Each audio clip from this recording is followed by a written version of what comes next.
नमस्कार मित्रांनो, पुन्हा एकदा आपलं मनपूर्वक स्वागत आहे आपल्या माहिती मिळालेल्या युट्यूब चॅनलवरती. मित्रांनो, देशभरातील कोट्यवधी शेतकरी असतील, नोकरदार असतील आणि सर्वसामान्य नागरिक असतील, ज्याची आतुरतेने वाट पाहत आहेत तो मान्सून कधी येणार, मान्सून नेमका कसा तयार होतो, यावर्षी तो उशिरा का येत आहे, महाराष्ट्रात कधी पोहोचेल आणि शेतकऱ्यांसाठी याचा नेमका अर्थ काय आहे आणि पुढील काही दिवसात हवामान कसं राहणार आहे, या सर्व प्रश्नांची उत्तरे या व्हिडिओमध्ये आपण पाहणार आहोत. नमस्कार, मी पांडुरंग दत्ताळ आणि आपण पाहताय माहिती मंडळ.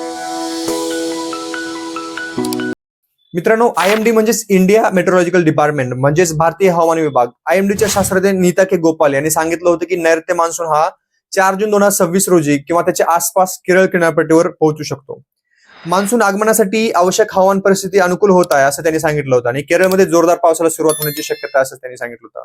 आणि त्याचप्रमाणे गेल्या 4 तारखेला म्हणजेच गुरुवारी मान्सून हा केरळमध्ये दाखल झाला आणि त्यामुळं 7 दिवस केरळमधील अनेक भागामध्ये ऑरेंज आणि येलो अलर्ट जारी करण्यात आले. तसं पाहायला गेलं तर पाठीमागचं जर हिस्ट्री बघितली तर मान्सून हा जवळपास 1 जूनलाच केरळमध्ये दाखल होतो, पण यावर्षी मान्सून काही दिवस काही उशिरापर्यंत केरळमध्ये दाखल झाला नाही. आता हे 4 तारखेला केरळमध्ये दाखल झालाय. आता नेमकं मान्सून म्हणजे काय? अनेकांना असं वाटतं की पाऊस सुरू झाला म्हणजे मान्सून आला, पण तसं अजिबात नाहीये. मान्सून म्हणजे समुद्रातून जमिनीकडे वाहणाऱ्या आर्द्र वाऱ्यांची मोठी हवामान प्रणाली तयार होते. म्हणजेच उन्हाळ्यात भारतीय उपखंड खूप तापतात आणि त्याच्यामुळे काय होतं की जमिनीवर एक कमी दाबाचा पट्टा तयार होतो आणि त्याचबरोबर अरबी आणि बंगालच्या उपसागरातून आर्द्र वारे भारताकडे वाहतात आणि हे वारे पश्चिम घाट आणि हिमालय आणि इतर भौगोलिक अडथळ्यांना धडकतात आणि तेव्हा मोठ्या प्रमाणावर पाऊस पडतो. यालाच आपण नैऋत्य मान्सून असं म्हणतो. आता पाठीमागचा जर इतिहास बघितला, हिस्ट्री बघितली, जेव्हा केरळमध्ये मान्सून दाखल होतो त्याच्या नंतर 7 ते 8 दिवसात तो महाराष्ट्राकडे वळतो. म्हणजे आता जर 4 तारखेला केरळमध्ये मान्सून दाखल झालाय, याचा अर्थ 12 जून ते 15 जूनच्या दरम्यान महाराष्ट्रामध्ये तो प्रवेश करेल. मात्र याच्यामध्ये असं आहे की हवामानातील जर काही बदल झाले तर त्या जे काही ड्युरेशन आहे त्याच्यामध्ये पण फरक पडू शकतो. सध्या जर बघितलं तर आपण मान्सून हा दक्षिण कोकणामध्ये दाखल झालाय. सिंधुदुर्ग असेल, रत्नागिरी असेल, या जिल्ह्यामध्ये काही भागामध्ये 9 जून पर्यंत मध्यम ते जोरदार पावसाचा अंदाज आहे. मात्र त्यानंतर किमान 15 जून पर्यंत राज्यातील पावसाचा एकंदरीत जोर जो आहे आणि मान्सूनच्या प्रगतीचा वेग जो आहे कमी होण्याची शक्यता आहे.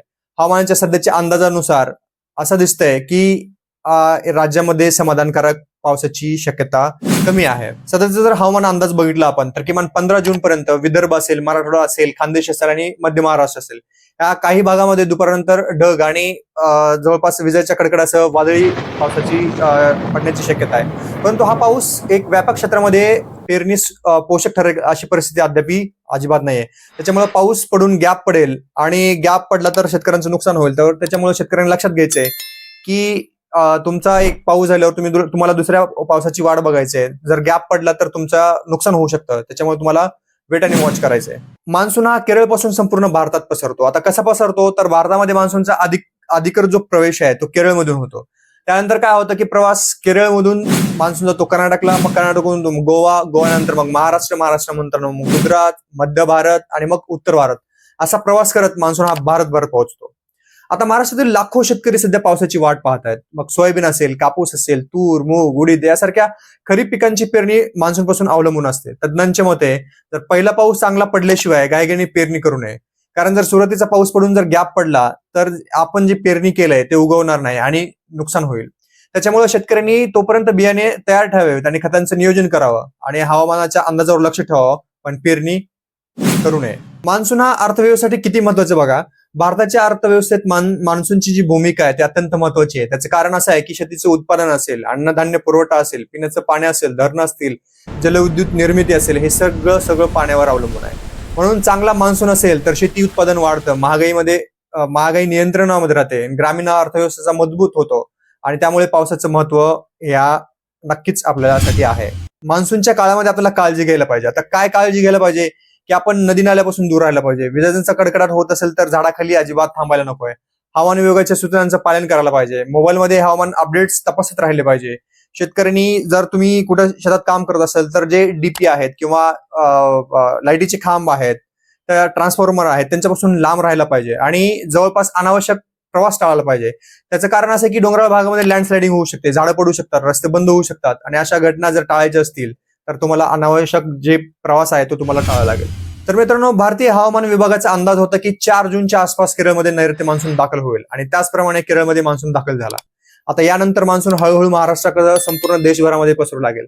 तोपर्यंत शेतकरी बांधवांसाठी अत्यंत महत्वाची बातमी अशी आहे की शेतकऱ्यांनी यासोबत काळजी घ्यायला पाहिजे आणि महाराष्ट्रात मान्सून हा जवळपास 15 जून पर्यंत दाखल होईल अशी शक्यता, असा अंदाज आहे. तुमच्या भागात पाऊस सुरू झालाय का? तुम्ही कोणत्या जिल्ह्यातून हा व्हिडिओ बघताय? कमेंटमध्ये नक्की सांगा. हा व्हिडिओ आवडला असल्यास व्हिडिओला लाईक करा, शेअर करा. चॅनलला सबस्क्राईब केलं नसेल तर माहिती मंडळाला सबस्क्राईब नक्की करा. तर मग भेटूया पुढच्या माहितीपूर्ण व्हिडिओ सोबत. तोपर्यंत धन्यवाद. जय जवान, जय किसान.